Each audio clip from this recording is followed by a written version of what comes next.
बिहार में जातीय सर्वे के आंकड़े अभी कुछ दिन पहले जारी हुए हैं और अमूमन बिहार के तमाम राजनीतिक दलों ने इस सर्वे का स्वागत किया है और हमारी पार्टी राष्ट्रीय लोक जनता दल और पार्टी के राष्ट्रीय अध्यक्ष माननीय उपेंद्र कुशवाहा जी ने भी इन आंकड़ों का स्वागत किया। हालांकि कुछ शंकाएं, कुछ सवाल इन आंकड़ों को लेकर हैं और उसकी वजह यह है कि माननीय उपेंद्र कुशवाहा की चिंता दबे कुचले लोगों, समाज में के वंचित लोगों, पिछड़े, अति पिछड़ों, दलित, महादलित और समाज के तमाम वंचित शोषितों को लेकर है। उस चिंता को देखते हुए उन्होंने उनके कुछ सवाल हैं, उनकी कुछ चिंताएं हैं, उनकी कुछ शंकाएं हैं और इसकी वजह यह है कि जब वो केंद्र में मंत्री थे तब भी उन्होंने मंत्री रहते हुए सदन में जातीय जनगणना की बात शिद्दत से उठाई थी। इसलिए जब ये आंकड़े जारी हुए बिहार में तो उन्होंने कुछ सवाल उठाए और इन आंकड़ों को देखकर बिहार का एक बड़ा तबका भी सवाल उठा रहा है कि आंकड़े कहीं न कहीं किसी न किसी रूप में कुछ खास लोगों से प्रभावित होकर जारी किए गए। और ये सवाल सिर्फ माननीय उपेंद्र कुशवाहा जी का नहीं है, बल्कि बहुत सारे आम लोगों ने भी इन सवालों को उठाया, शंका जाहिर की है। अपनी अपनी जातियों को लेकर उनकी चिंताएं हैं, इसलिए ये सवाल उठे और सवाल उठे तो फिर माननीय उपेंद्र कुशवाहा जी ने ये भी कहा, अपनी बात रखी और उन्होंने कहा कि सरकार को आर्थिक और सामाजिक जो आंकड़े हैं उनको भी जारी करना चाहिए, तभी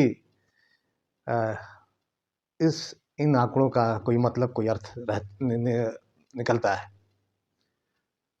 लेकिन शायद सवाल और शंकाएं जो पूछे गए या पूछे जा रहे हैं वो जनता दल यूनाइटेड और बिहार की सरकार को पसंद नहीं आए। लेकिन सरकार तो आपकी है, सरकार से आपको सवाल पूछे जाएंगे। संविधान और सरकार सवालों के लेकर लगातार आप केंद्र सरकार पर हमलावर होते हैं, लेकिन जब आपसे सवाल पूछे गए तो आप आएँ बाएँ शाएँ बकने लगे। जनता दल यूनाइटेड के गैंग ऑफ फोर्स के सदस्य कहें या प्रवक्ता कहें, एमएलसी हैं माननीय नीरज कुमार जी। नीरज कुमार जी आंकड़ों के साथ बहुत बाजीगरी करते हैं, शब्दों की जुगाली बहुत करते हैं और माननीय उपेंद्र कुशवाहा ने जब सवाल पूछे तो जाहिर है कि जदयू के गैंग ऑफ फोर्स के आधिकारिक प्रमुख प्रवक्ता को सामने आना पड़ा जवाब देने के लिए और जब सामने आया तो अपने सारी संवैधानिक मान्यताओं को ताक पर रख दिया। हालांकि सवाल पूछना हमारा संवैधानिक हक था, हम सवाल पूछते रहेंगे। जब भी सरकार से सवाल पूछते हैं आंख में आंख मिलाकर सरकार से सवाल पूछेंगे। लेकिन जब माननीय उपेंद्र कुशवाहा ने सवाल पूछे, अपनी बात रखी, तो उन्होंने उनकी निजी जानकारियां सार्वजनिक कर दी, जो संवैधानिक तौर पर गलत है, क्योंकि न सिर्फ सरकार ने इसे अदालत में बाकायदा हल्फनामा देकर कहा था कि हम किसी के भी निजी जानकारियां सार्वजनिक नहीं करेंगे, लेकिन नीरज कुमार तो नीरज कुमार ठहरे। उनके अतीत और भविष्य और वर्तमान की चर्चा हम नहीं करेंगे। अतीत में क्या थे, क्या नहीं थे, किस तरह से वो आज जिनकी चरण वंदना कर रहे हैं, कल क्या क्या उनके बारे में बोला था, इसकी चर्चा करना उचित नहीं है। लेकिन मैं उसी पर रहना चाहता हूँ कि उन्होंने जो आंकड़ों को माननीय उपेंद्र कुशवाहा की व्यक्तिगत और निजी चीज़ों को जो सार्वजनिक किया है, उस